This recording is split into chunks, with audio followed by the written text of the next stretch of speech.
За, сайн байцгаана уу? Бүгдээрэнд энэ өдрийн мэндийг хүргье. Тэгэд эрхэмсэг сайхан эмэгтэйчүүд, гэргий, үзэгсэлэнтэй эхнэрүүдтэй товлсон ёсороо нөхрөө өөртөө хэрхэнд орлуулах талаар лайв маань эхэлж байна. За, бид үерхэж явах үедээ айгүй халуун дулаан, байнга мессеж бичих, чатлах, тэрж үнсэх гэх мэт бид үнэхээр халуухан харилцаатай байдаг. Амьдралын явцад эхний хүүхэд төрөөд хариуцлага хүүхэд гээд бидний анхаарал шилжээд мөчлөхүүд дундаа тийм харилцаа маань ингээд өгүүлэгдээд байхгүй болоод ихэнх одоо сургалтанд маань сууж байгаа эмэгтэйчүүд энэ асуултыг асуудаг л та. Яг үүндээ бид тэр өглөө гараад явдаг, орой уулздаг те. Ийм халуун дулаан харилцаа юусоо байхгүй нэг гэр бүлийн араам яваад байна. Тэр өмнө нь байгаа гоё харилцаагаа би хүсээд байна. Яаж одоо энэ хүнийг өөртөө дурлуулж тэр гоё халуун дулаан байдал одоо эргээд сэргээх вэ? Хүн харахад осолдохгүй гэр бүл байгаад идэг гэдэг энэ сэдвийг маш олон бүсгүйчүүд маань асуудаг. Тиймээс одоо энэ талаар ярих гэж байна.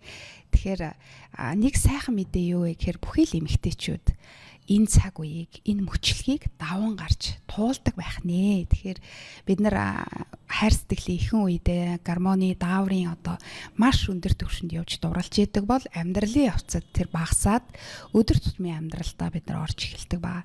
За тэгэхээр яаж одоо нөхрөө дурлуулах вэ? Бид нар одоо ямар арга чарга байна вэ? Тэ олон эмэгтэй одоо асуудаг байгаа. Тэ гол одоо ярианда оръё. За, эмэгтэйчүүд ер нь хилдгэлтэй яг одоо надад дахиад дурлах юм уу? Энэ боломжтой юм уу? Бүр ингээд цаашаага эргэцэн байна. Өөр хүнтэй харилцаатай болцсон байна. Эсвэл бит хоёр ерөөсөө юм ярих гэхээр ярих юм болтохгүй. Бүр юм айгу сонирн болчихжээ гэд ингээд ярьдаг ба. Тэгэхээр бид нөхрөө дахиад өөрлөгөө анхааруулж түүний хайр инхрийлийг татсан тийм эмэгтэй байхын тулд хамгийн эхлээд эр хүний сэтгэл зүй гэж юу юм? Түүнийг юу тогтлуулдаг юм бэ? Бидний үзэгсэлэнтэй харагдуулдаг эр хүнийг ингээд хүзүүгээ хуглах шахам зарим эмэгтэйг араас гүйдэг тийм ээ. Тэгэхээр тэр мөн чанар нь одоо юу юм бэ гэдгийг бид нар мэдвэл энэ ажил илүү хялбархан байх болно. Тэгэхээр мэдээж одоо хүн болгон ондоо штэ, зан чанар нь ондоо, эсрэг хүснээгээ таалах, татагдах байдал нь ч гэсэн ондоо байгаа. Мөн хосуудын дурлалын түүхэн ч гэсэн одоо өөр байдаг. Тиймээс бүх хүнд таарсан жор гэж байхгүй. Тэгэхээр хамгийн чухал гэсэн 3 зүйлийг би маш товчхон хуваалцах гэж байна. За тэгээ манай оролцогчид маань бас комент бичээд зүрх хэлгээгээд асуух асуултыг бас нээлттэй оролцож болно шүү. За хамгийн түрүүнд одоо асуумаар байна. Нөхрөө татмаар байгаа хүн та байгаа шүү дээ тий.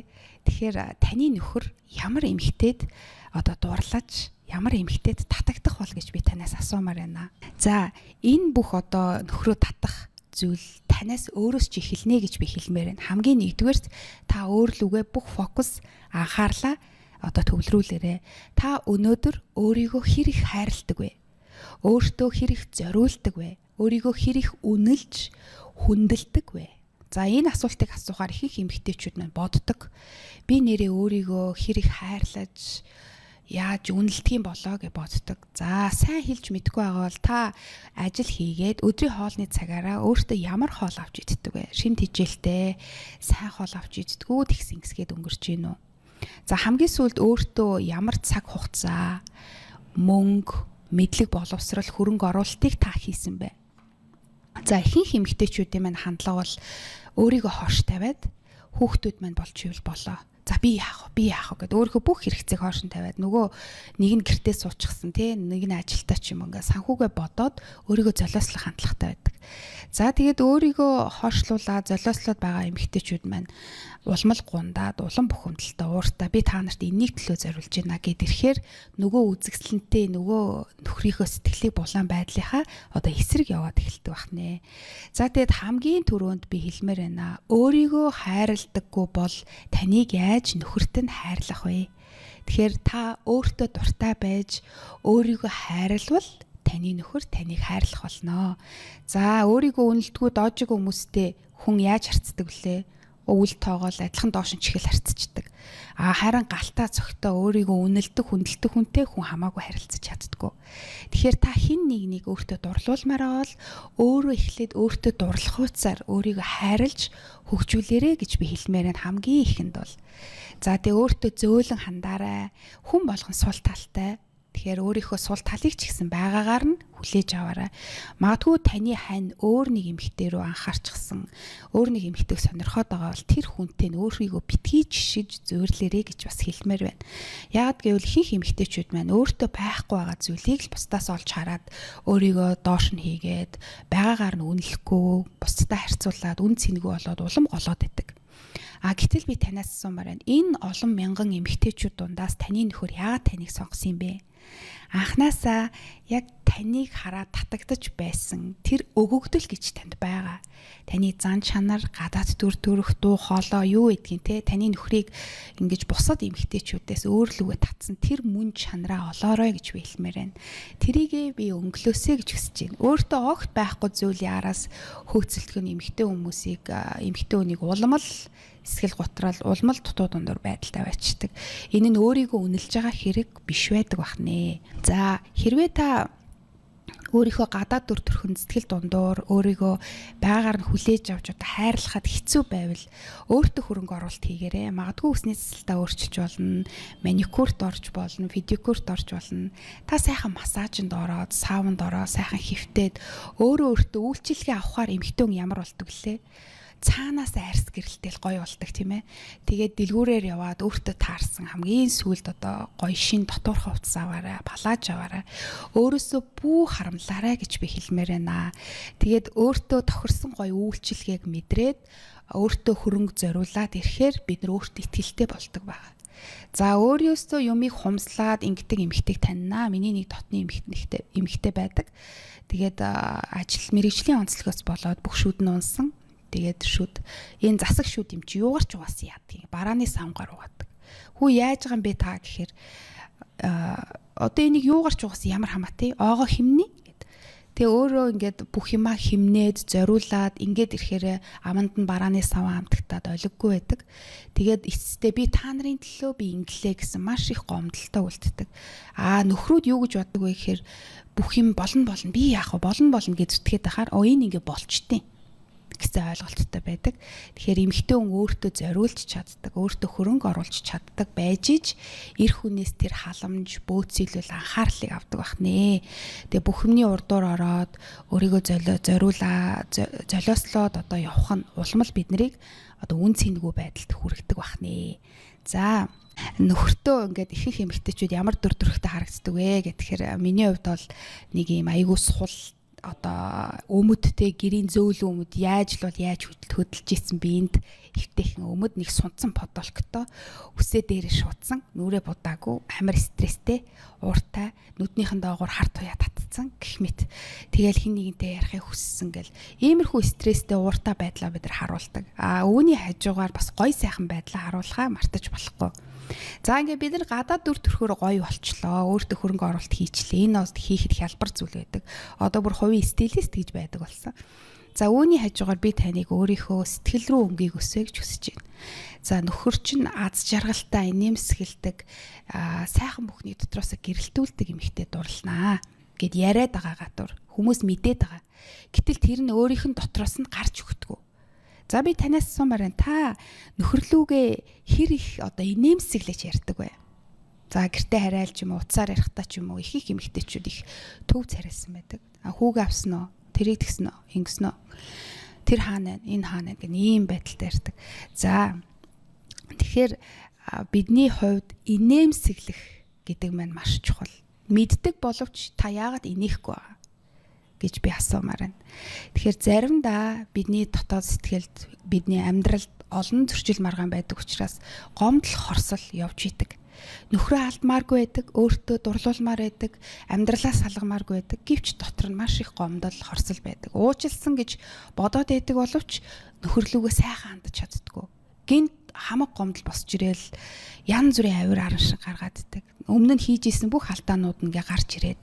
Тэгэхээр би таныг бас тэр дотооддоо үзэгсэлнтэй сайхан байхын тулд би таныг хувийн сэтгэл зүйчтэй болоосай. Өөрийн тань дотор юу болоод байна? Магадгүй та хоёр хайрын харилцаагаа сэргээхэд чинь саад болсон. Тийм гомдол, хорсол үнэхээр хүсэж байгаа боловч дийлэхгүй тэр сэтгэл хөдлөл юу байна? Өөрийгөө ойлгоход тань мэргэжлийн хүмүүс танд тусалнаа. Тэгээд өөрийгөө зохих ёсоор үнэлдэггүй, үн цэнтэй гэж боддоггүй, бүх юмд нь заа гэж хэлдэг, нөхрийнхөө аясаар байдаг, урдуур нь орж бүх хариуцлагыг үүрдэг, үргэлж твчдэг ийм эмэгтэйг ирчүүд үнэлдэггүй юм аа.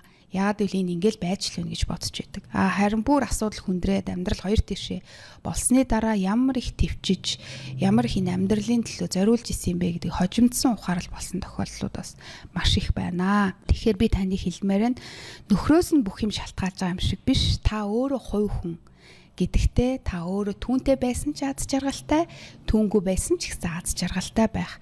Тэр өөрийгөө олох гэдэг зүйл дээр би таныг анхаарч ажилласаа. Тэгээд танаас та өөрийгөө олчихсан танаас аз жаргалал гэрэлтэн. Тэр баяр баясгалан, тэр амьдралын сайн сайхан гэрэлтнэ. Тэгээд эмэгтэйчүүд маань сургалтын суугаа хэлтгэлтэй хүүе нэрээ үний юм байна да. Ингээ чамааг инээхээр л айгүй гоё болчдаг гэж хэлж байна. Энэ инээмсэглэл чи ямар хүчтэй зэвсэг юм бэ? Нэрээ айгүй инехгүй амьдрдаг юм байна гэд олон эмэгтэйчүүд хуваалцдаг. За хоёрдугаарт нь. За би 3 зүйл ярина. Нөхрөө өөртөө дурлуулахын тулд нэгдүгээрт өөртөө фокуслаж, өөрийгөө хайрлаж, өөрийгөө олж дотроосоо гэрэлтэх нь чухал юм байна. За хоёрдугаарт нь хамтдаа хөгжилтэй зүйлсийг хийгээрэй. Тэгээ бид гэрлээд ер нь хөгжилтгөө мартчихдаг. За одоо ингээл насанд хүрсэн тэр тоглоом тохоо юу одоо хамаагүй үр хүүхэд амьдралын хатлаа зүтгэнэ гэж явчихдаг. Гэтэл бидэнд тоглох, хөгжилтөх, зугаацах хэрэгцээ байж идэг ба. Тэгэхээр би хамтдаа ялангуяа хантайгаа үнэхээр тийм хөгжилтэй зүйлсийг санаачлан хийгээсэй гэж хүсэж байна. Таны хань 5 жилийн өмнө нэг өөр байсан. Одоо бас нэг өөр. Ханыгаа дахиад нэг шинэ хүн шиг сонирхож үзээрэй. Тэр юу ярьдаг болсон, өмнө нь гэрлэхээс өмнө ямар байснаас өнөөдөр хэн болж өөрчлөгдсөн юм бэ? Заримдаа юм хөгжилтэй тоглоом тоглох үед бидний нэг юм хаагдмал хөшүүн байдал бас алга болоод хамгаалах зөвлгүйгээр бид нэр хоорондоо яг хүүхэд шиг тоглолдог байгаа. Тэгээд ер нь гэр бүлийн их олон семинар дээр яг хосуудыг ингээ баг болоо тоглуулахаар өстой. Тачхинд л инээгээл хөлсөө гортол тоглолдог байгаа. Тэгээд ийм цагуудыг гаргах нь тойрын харилцаа, уур амьсгалд эрдэхэд маш чухал байдаг. Тэгээд гинт ингээд хөшөөн айгүй хол хүндийн харилцаанаас 1-2 юм хийгээл бал бурмын юм шиг тийм харилцаар бол шилждэггүй байгаа шүү. Хугацаа ордог, тууштай байдал ордог.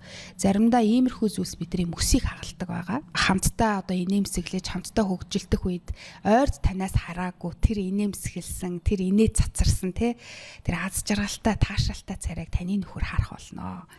За энэ бол маш чухал байгаа шүү. Тэгээд хамтдаа бас бид хоёрыгоо болзоонд яваасаа гэж хүсэж байна. Тэгээд маш олон судлаач эрдэмтэд ярьдаг тий. Болзоороо хийх дуртай юм а хийгээрээ. Хамт гэртээ тий. Ковидын үед бол тэгээд гарч чадахгүй хамт гэртээ кино үздэг байлаа. Хоол хийж одоо идэх гадуур хоол одоо идэх гэртээ янз бүрийн гоё туршилтууд хийх, тоглоом тоглох, уулан даврах, кофе уух, хамтдаа хөтлөлцөж одоо алхах ч байт юм уу тий. Анхны үеийнхээ дур татгалуудыг одоо бас яриасаа. Манай хүн айгүй ярих дуртай. Хоёлоо нэг тэгж үлээ, ингэж үлээ, орцонд нэг хоёлоо нэг за баяртай гэл нэг салж чадахгүй нэг тэгжсэн да гэл айгүй ингээ ярьдаг. Тэгээ би яагаад энийг дахин яриад байт юм болоо гэл гайхаад байсан. Тэгтээ тэр үед болж исэн хөгжилтөө инээдтэй зүйлсээ эргэж санах нь бас уур амьсгалыг үнэхээр өөрчилдөг байна. Тэгээд 10 минутын арга гэж бас байдаг. За тэр одоо ямар арга вэ гэхээр та ерөөсөө ярьж байгаагүй сэдвэрээ нөхөртөөгөө ярих гад оролдоод үзээрэй гэж бас хэлмээр байна. Жишээлбэл ханаа чиний хүчтэй яг зан чанар чи юу вэ? Чи өөрийнхөө хамгийн хүчрхэг зан чанарыг юу гэж тодорхойлдог вэ? Гэ асуугаар ингээ гайхаад ерөөсө бодож үзээгүй. За чамд өнөөдөр те 100 сая доллар байна. Чи юу хийх вэ? За эсвэл чамд өнөөдөр яг 50 сая биллионер байна. Чи хамгийн түрүүнд юу хийсэн бэ? За яг түн шиг гарч ийн. Чи хэнийг дэмжиж байна? Яагаад энэ хүн чамд таалагдчихав гэх мэт өдөр тутам нөгөө тоогоор шанага нөгөө хүүхэд те нөгөө санхүү мөнгө гэсэн ярианаас халиад бие бинийгээ дахин цоо шинээр одоо таних 10 минутын дотор 2хан асуулт их ч юм уу дэлгэрүүлээд яриад түүнийг сонсоорой.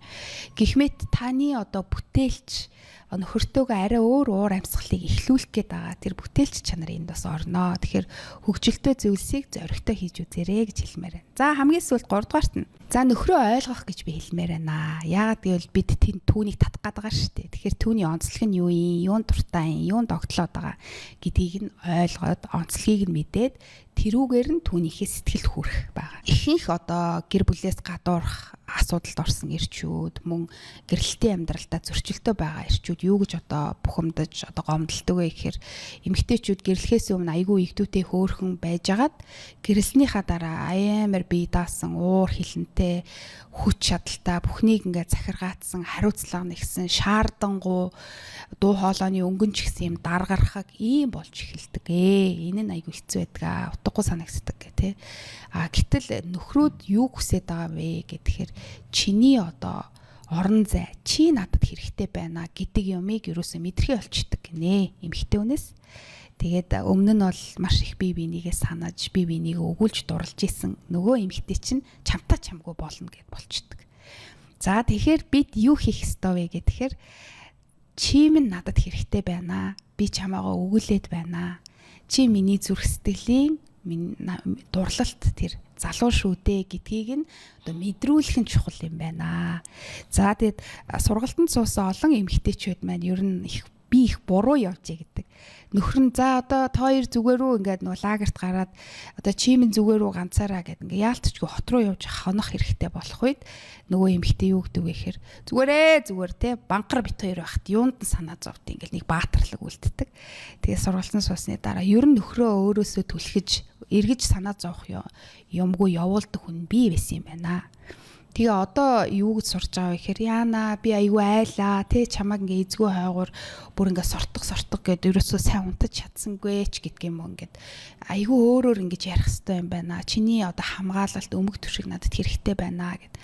За сургалтын суусныхаа дараа нөгөө баатарлаг бүхнийг хийдэг эмэгтэй маань эр нөхрийнхөө өмг төшигт хорогдоод энийг би сайн хийж чадахгүй байна. Энэ дээр чи юу гэж бодож байна ханаа? Энийг одоо яах вэ? Надад энийг хийх юу байдгүй гэд асуух үед нөхөр нь энийг тэгвэл ингээ хийчихье. Би чамд хэдэн төгрөг өгье гэд. Нөхрөөс нь тэр нөгөө халамж, бөөцөөлөх, анхаарах юм нь орж ирж байгаа. Нөгөө баатарлаг ууртай эмэгтэйг халамжилдаггүй байх нь шүү дээ. Өөрийнх нь нөмөр нөөлийг хүсдэг те. Чи минь надад хэрэгтэй байна гэдгийг илэрхийлдэг. Нөхрийнхөө тэр нөмөр нөөлийг урин дууддаг эмэгтэйд нөгөө нөхөр чи асрамж хамгааллаа үзүүлээ явчихдаг. Тэгээ баатарлаг эмэгтэйчүүдээс зайгаа аваад өөрөө баатар болох тэр эмэгтэйчүүдийг хайдгаа гэсэн. За орчин үед ингээд эр хүний баатар чиний хажууд баатар гэдгийг мэдрүүлээ гэж их ярьдаг тийм ээ. Тэгэхээр заримдаа айгүй инээдтэй юунда баатар болт ямар дээр үе хүлэг баатар уу жанжин те дайн дажингүй үед байгаа штэ гэж ах инээдтэй юм шиг. Үнэнлэлтэй одоо хаас айгүй камер ингээд техник технологи хөгжсөн эмэгтэй хүн өөрөө айгүй баатарлаг болсон өссөн газар лугаа машина аваад хинтээ чингүүч юугаач хийж чадхаар болчихсон ийм 900-д амьдарч байгаа. Гэхдээ эрчүүдийн ДНК дотор баатар байх бишрүүлэх бүхнийг хийж чадж байгаа мэдрэх эр хүн гэдгээ мэдрэх тэр хэрэгцээ шаардлага нь өнөөдрийг хүртэл байсаар байна. Тэгэхээр энд бас хатан ухаан гэж ярьдаг те таны ур чадвар орно. Та нөхрөө шалчижсэн арчаагүй юм чамтай чамгүй болно гэж түлхэж байна уу? Эсвэл чи минь миний хүсэмжит залуу, миний баатар. Энэ гэрийн минь өмг төршиг өрхийн тэргүүн гэсэн тэр мэдрэмжийг хандаа өгч гин үү? Энэ бол үнэхээр чухал бах нэ. За тэгээд нэгэн эмэгтэй бас манай сургалтаас ингээд сонсоод ер нь би нөхөртөө баярлалаа гэж хэлэх зөв юм байна. Аах ингээл хөө энийг хийчлээ хараач хөө би тэгчлээ гэл харна айгүй төвхтөө санагдал. Үгүй амьдралынхаа төлөө чи хийх л ёстой юм хийж байгаа штеп би ч гэсэн ингэж тэгж бүх юмаа дуудаал үзүүлээл ингээд ах юм. Тэгэл дугаал хийгээч гэл бараг тэгдэг байсан. Тэгээд хийх ёстой юм хийж иж ямар төвхтөө юугаа хүсдэг ч гэдэг юм уу. Иймэрхүү байдлаар ханддаг байсан. Гэтэл би намайг заримдаа ажилд машинаар хүргэж өгөх үед ямар амар юм бэ яс ирчлээ баярлаа гэл те. Хүүхдүүдэд зөөх үед нь баярлаа гэ карант эвдрэх үед янзлах үед нь яасан гоё юм бэ ямар амар болчихваа гэл ингээд нөхрийнхөө их баг гэлтгүү тэр гэр орон надад хийж өгж байгаа зүйлсэд нь би түүний үүрэг мөн боловч би айгу таатай байгаагаа талархалтай байгаагаа илэрхийлэх үед бит хоёрын уур амьсгал шал өөр болсон. Тэгээ 1 жилийн турш энэ эмэгтэй тэгж зөвхөн баярлаа дээр хичээсэн байгаа байхгүй юу. Тэгсэн чинь эцэст нь юу болсон бэ гэхээр нөхөртөө ингээд талархал илэрхийлээд түүний хийж байгаа зүйлсэд нь ингээд баярлаад эхэлсэн чинь нөхрөө үнэлдэг болсон гинэ. Өмнө нь ингээл манай нөхөр гадуур явхаараа л айгүй хүмүүст үнэлэгдээл нэр хүндтэй. Гэртээ ирэхээр л би юусоо үнэлдэггүй надаа айгүй утгагүй. Гадуур хүмүүс магтахаар нь та нар яг үнэн чанарыг мэдэхгүй байна да гэл. Би яг үнэндээ нөхрөө үнэхээр үнэлдэггүй, дэмжидэггүй, зохих ёсоор нь ш дандаа байгаа тэр ур чадвар юмыг нь доогуур тэгээд алддаг алдаан дээр нь төвлөрч их одоо үгэлдэг тэрэн дээр нь төвлөрч их доош нь татдаг байжээ гэж ярьж байгаа. Тэгэхээр хэдүүлээ нөхрөө өөртөө татахын тулд түүний сайн сайхан тэр ур чадвар байгаа зүйлийг нь бид нар олж тоож харах нь чухал юм байна. Тэгээд бид ирчүүдээсээ хань ижлээсээ сайн сайхан үгийг хүсдэг шиг тийм ээ. Эр хүн ч гэсэн биднээс тэр өөрийг нь үнэлж байгаа, бахархаж байгаа, хүлэг баатар минь гэж тэр биширч байгаа, өөрөөр нь дутагдж байгаа, өөрийнх нь нөмөр нөөлийг нь хүлээж байгаа, баатар болох тэр бүх орон зайг нь тавьж өгсөн тийм эмэгтэй рүү тэмүүлдэг юм байна. За тэгэд лайва бас өндөрлөё. Тэгээ манайхан бас сэтгэгдэл, асуулт, комент бас бичээрэй. Зарим эмэгтэйчүүд асуудаг. Одоо нөхрөө магтъя гэхээр одоо юуг инч магтах юм гээл тэгдэг. Тэгээ гэрэлтэм гэргээ сургалт маань нэгдүгээр шат маань бас танхимаар явж байгаа. Тэгэхээр нөхөртөөгөө харилцаагаа сайжруулахын тулд маш тийм практик олон цаг онол ярьдаггүй. Эмэгтэйчүүд тойр цуугаад практик зүйлсийг яриад арга барилуудыг эзэмшээд нөхөртөөгөө харилцахдаа тэр аргаа туршаад зөв арга замаа олоод яг үнэндээ маш сайн эвдрээгүй хүмүүс суудсан байгаа байхгүй хоорондоо. Тэгээ аргаа олохгүй байдлаас болоод хоорондоо муудалцаад бие биенийг ингээд сүйтгэхэд байдаг. Харин жоох аргаа өөрчлөөд хүүе эн чинь надаас өөр юм байна. Би энэ суугаар яваад даварчин те энийг ингээ хэлчүүл бүр оодор чинь бие их юм бод чинь гэсэн чинь бүр эсрэг байсан юм байна. Би энэ тал дээр ингэх ёстой юм байна. Их олон гарц гаргалгааг бас олж хардаг байгаа. За тэгэхээр төгсгөлийн үгээ бас хэлмээр байна. Тэгэхээр эр хүнийг өөртөө дурлуулна гэдэг мэдээж амаргүй. Гэхдээ олон ухаалаг эзэгтэй нар дурлуулж чадсан байдаг. Тэгэхээр үүнийг таа ч гэсэн чадна гэж хэлмээр байна. Тэгээд өөрөө зүрх сэтгэлтэй, гадааддаа, дотооддоо үзэсгэлэнтэй, аз жаргалтай, амьдралдаа сэтгэл хангалуун, хэр баргийн зүйл дээрлэхүүлээд байдаггүй, өөрийгөө үн цэнгүй байдалд оруулдаггүй, тийм адтай, гэрэлтсэн тийм эмэгтэй рүү эр нөхөр нь яаран тэмүүлэн гэрлүүгээ явах болноо. Тэгээд бас лайвын турш хамт байж анхааран сонсон та нартаас баярлалаа гэж хэлмээр байна. Тэгээд хэрвээ танд танхимын сургалт сонирхолтой санагдаад оролцмоор байвал манай өөрчлөлтийг хөтөж пэйж рүү гэрэлтэм гэргийн групп руугаас бичээрэй. Мөн орон нутгийн эмэгтэйчүүдэд маань зориулсан онлайн сургалт бас тогтмол явж байгааг бас дуулгамаар байна. Тэгээд бүх үзэгсэлэнтэй сайхан эмэгтэйчүүдтэй амьдралд нь аз жаргал, сайн сайхныг хүсье.